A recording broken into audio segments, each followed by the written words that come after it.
Hi, now let's the second part of the biomedical engineering strategies for cancer. So we will discuss about the grading system of cancer and treatment of cancer. So first, how do we grade a cancer? There is a known as a TNM staging classification.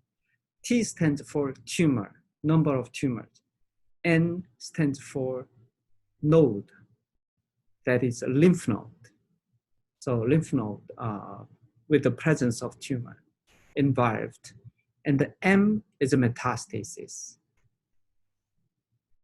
So this is just an example of a colon cancer for grading and staging of a tumor. So you can see this cartoon that stage 0 and stage 1, the tumors arises from epithelium and start to infiltrate. And stage 2, you see it gets bigger, and you can see even blood vessels, angiogenesis happened. And stage 3, the size of the tumor is getting bigger and bigger. And also you can notice that the nearby so-called this drainage lymph node involved with some tumors. And stage 4 is much bigger, and notably you see this arrow, which means that spread to other organs.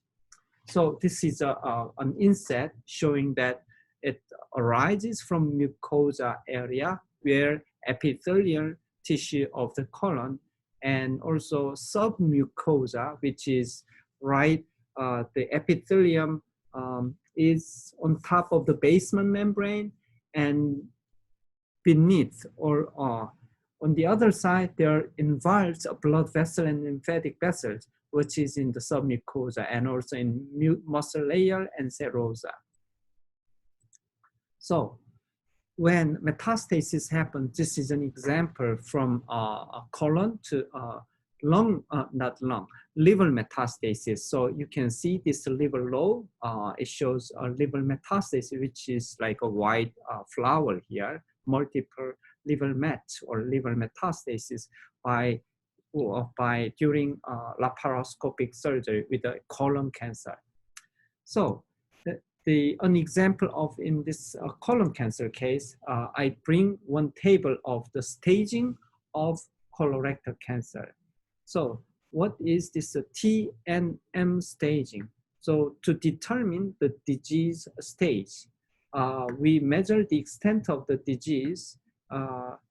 Why do we stage? Because by measuring this extent of the disease for guide management. And you can see a good example here. You see there's a stage 1, 2, there's a subcategory of 2A, 2B, stage 3, stage 3A, B, C as a subcategory, and stage 4.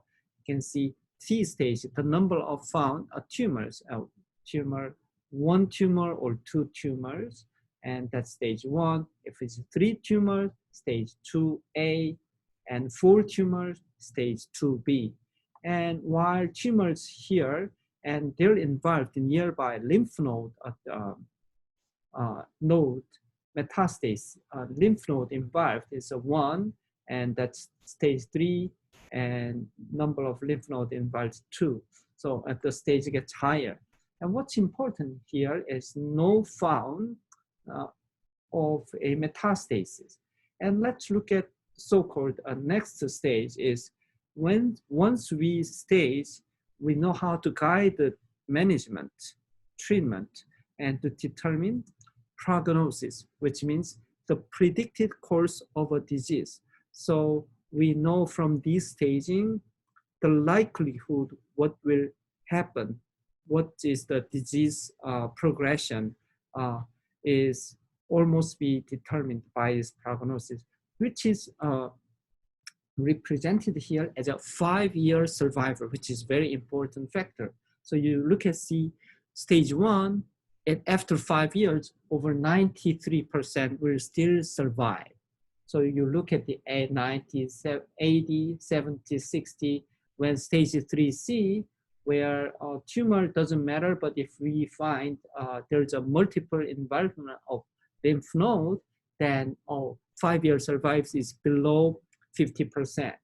What's striking, you can see here, is here that we don't care about the number of tumor, the number of lymph node metastasis, lymph node involvement, but if we find any distant metastasis, we don't care this T and M, because once we look at the 5-year survival, it's only about 8%.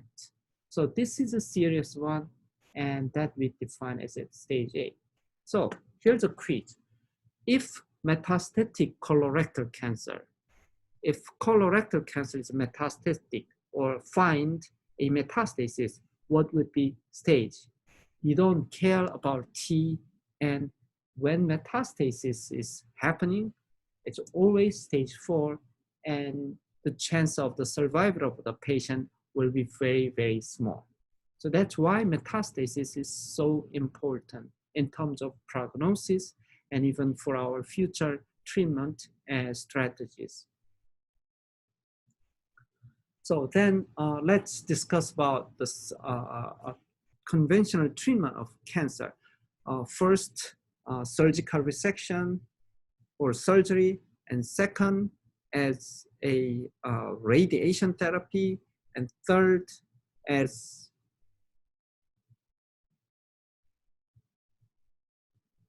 chemotherapy. So these 3 are conventional therapy. We will go through one by one here.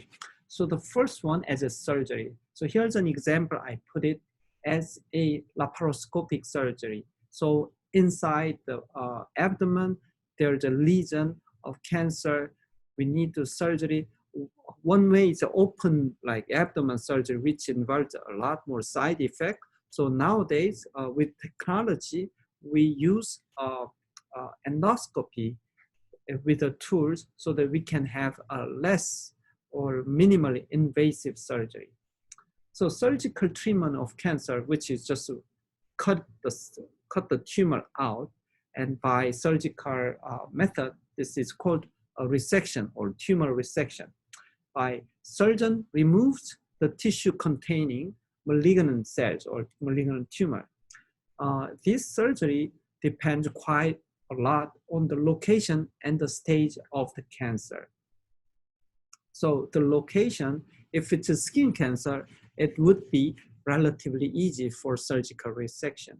But if it's inside, deep inside the body, such as a pancreas, and the surgery will be more important because pancreas is right on the back of the stomach, and it involves major small intestine and liver, and those are like very close. It can be very difficult surgery. And also the stage of the cancer matters. So if it's early stage, we call tumor margin or surgical margin. If it's early stage, you may not need to take off a lot of the surroundings. But if the stage is higher, it's more highly infiltrative, then we have to take more of a margin, which contains mostly a normal, but because of the infiltrative nature, we may have to take a lot more tissue surrounding the tumor. So this example as a laparoscopic surgery when there's a tumor growing in the abdomen or pelvis. And for your example, laparo means a flank. So this is inside the flank looking at by endoscopy called a laparoscopy. And let's talk a little more of the surgery. So for example, in the there are many colon cancers. So let's say this part of the colon contains a cancer, then sometimes we decide not only like the tumor containing colon segment, the whole segment can cut it out and then reconnect the rest of the colon. So in this case, we can even do endoscopic surgery. So endoscopic surgery can be instead of whole opening the abdomen, we can use a minimally invasive surgery with the endoscope. Endoscope is a tool which can take pictures in real time. And also through its instrument channel, we can retrieve small pieces of tissue for biopsies or other analysis. So here comes an example of a colon endoscope. In this case, it's a flexible endoscope. You can see flexible shaft and flexible tip. And there are parts, because it has to navigate, there are parts to manipulate the direction of the tip. Also on the other side, there's a shaft which transmits the light source, air, and water for ligation, for irrigation. So, and some endoscope can be rigid. So here I put some different named endoscopy. It's good to know. For example, colonoscopy is for observing colon. Likewise, bronchoscopy want to look at the airways inside the lungs.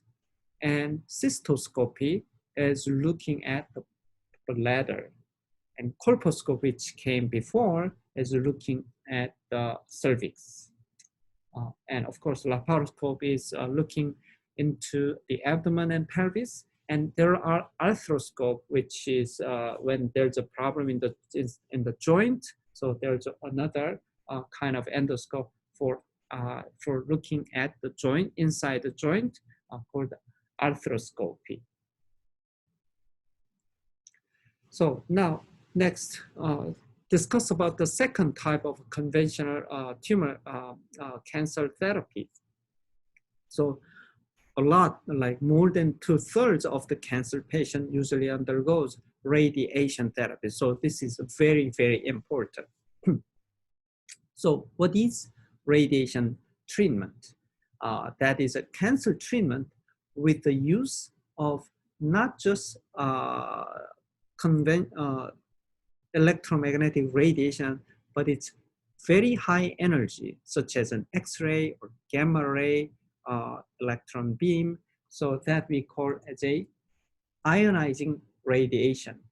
So ionizing radiation means that the wavelength is very short, or the energy of the photons we are using is very, very high, that when it hits an atom, it can detach the valence electrons, and it can make the molecule or the atom to be ionized. And the ionized atom is very reactive, that it can damage DNA of the cells, nearby cells, and the cells can die easily. And the basic assumption and idea is we know that from comparison with a normal cell versus cancerous cells are usually more lacking the DNA repair mechanism. So if ionizing radiation hits both normal and tumor cells together, we know that tumor cells are more likely to die compared to normal cells. So by using this ionizing radiation to focus at the site of the cancer to damage and kill the malignant cancer cells. So radiation by itself is more like a local treatment, such as surgery, while we'll discuss later about chemotherapy or chemical. Systemic therapy is affecting the whole cells inside the body, while this one is more local treatment. So sometimes we know that this surgery is usually combined with radiation. So how do we use to combine to get a better result? So the radiation can have the surgery or chemotherapy become more effective by use of radiation. For example, you can see from literature or newspaper that adjuvant radiation therapy. What it means is adjuvant means it's a kind of helping.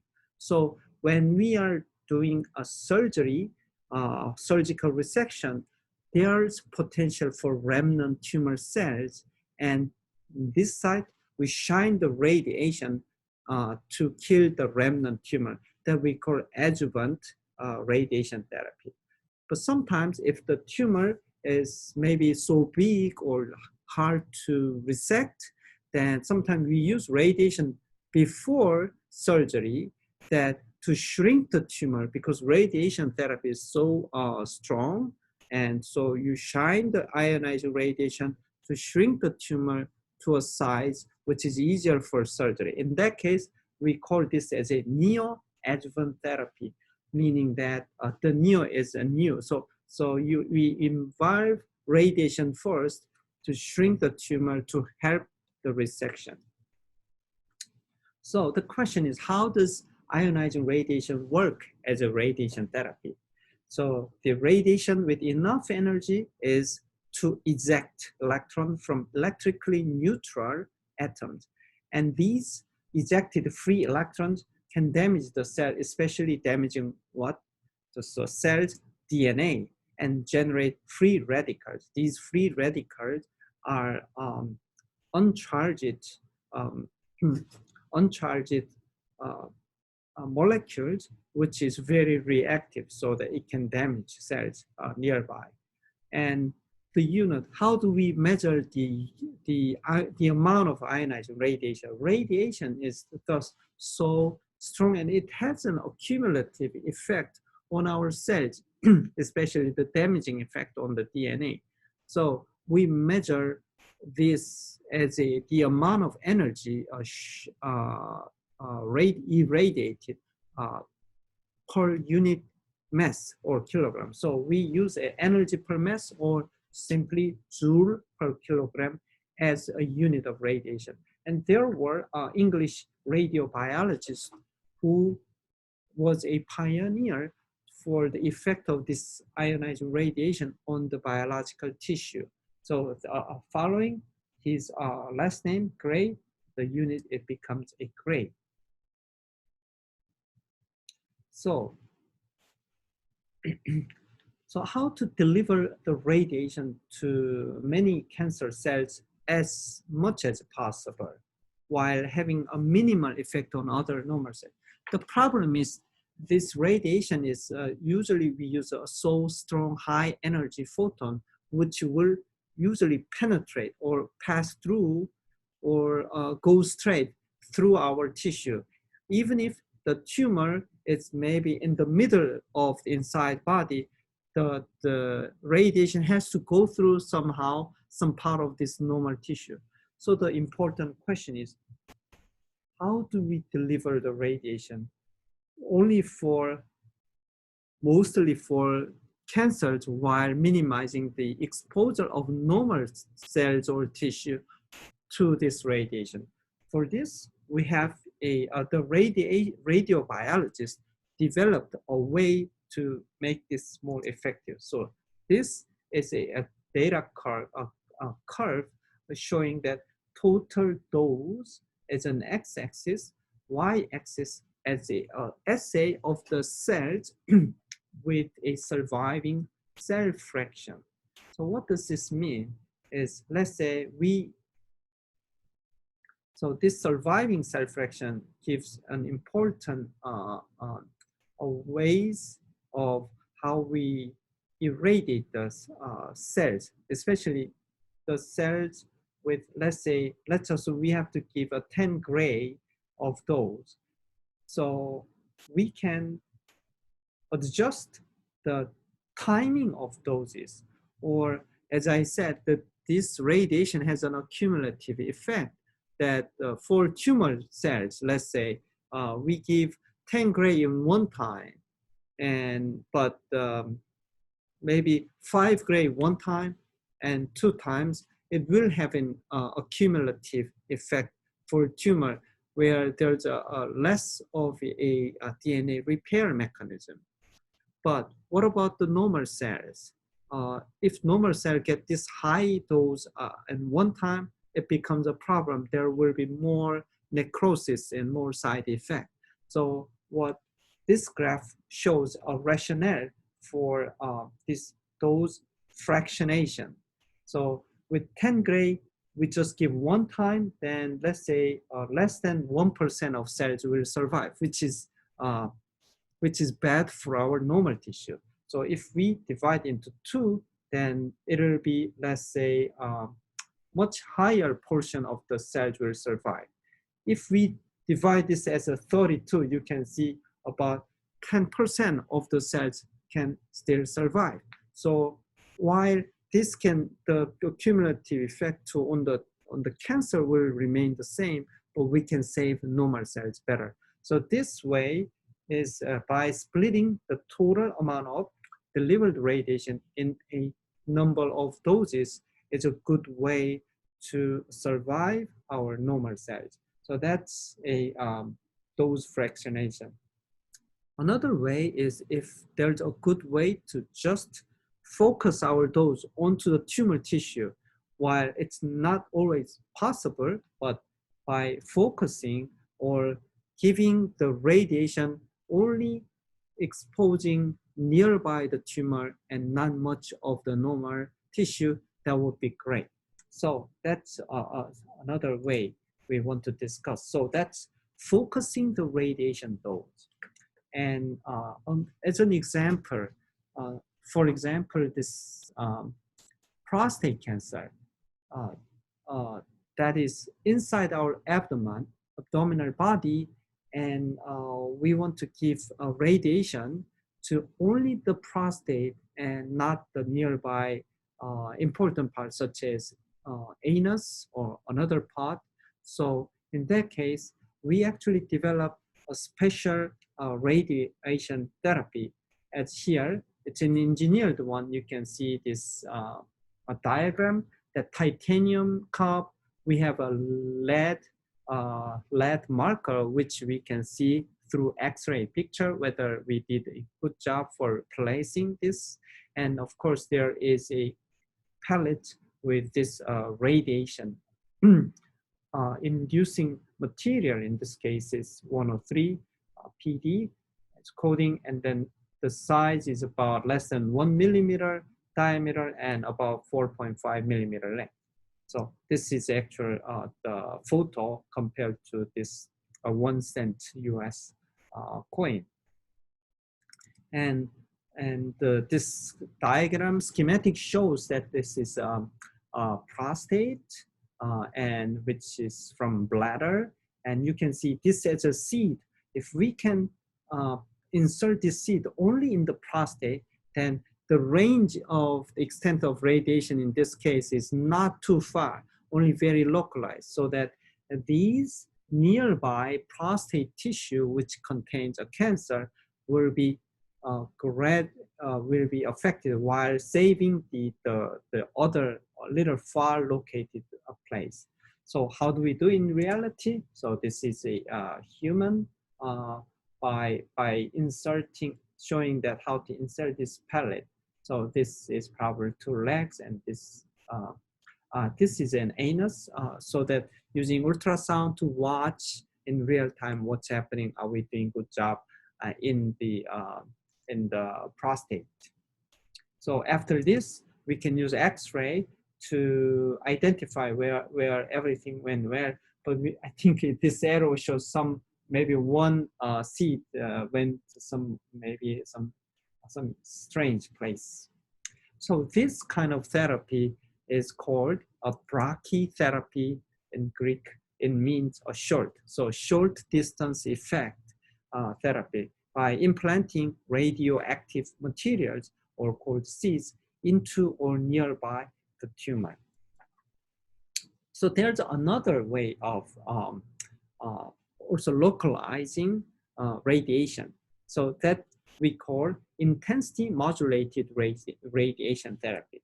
Let me explain by showing this picture that this is an instrument that actually shows electron beam giving a high energy radiation and bending, not using mirror, but bending magnet to shine through the tissue, which is where the patient is here. So we need a beam shaping and creating this X-ray through the cancerous tissue.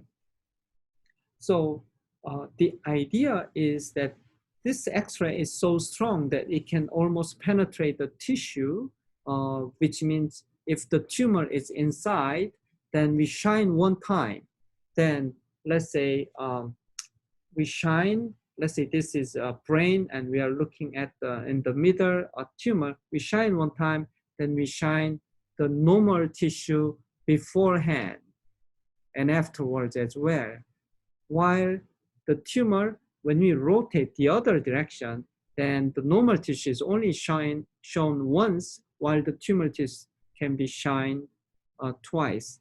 By this idea, you can see that we rotate this radiation.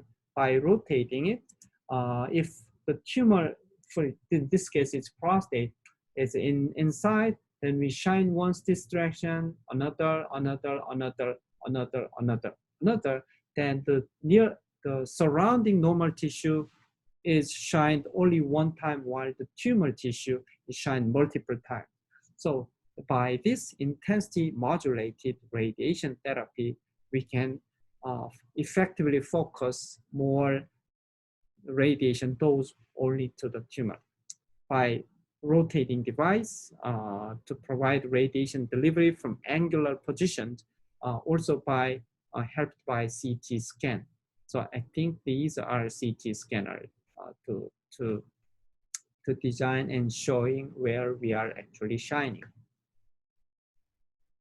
Okay, so next time we will discuss about chemotherapy and other therapies. Thank you.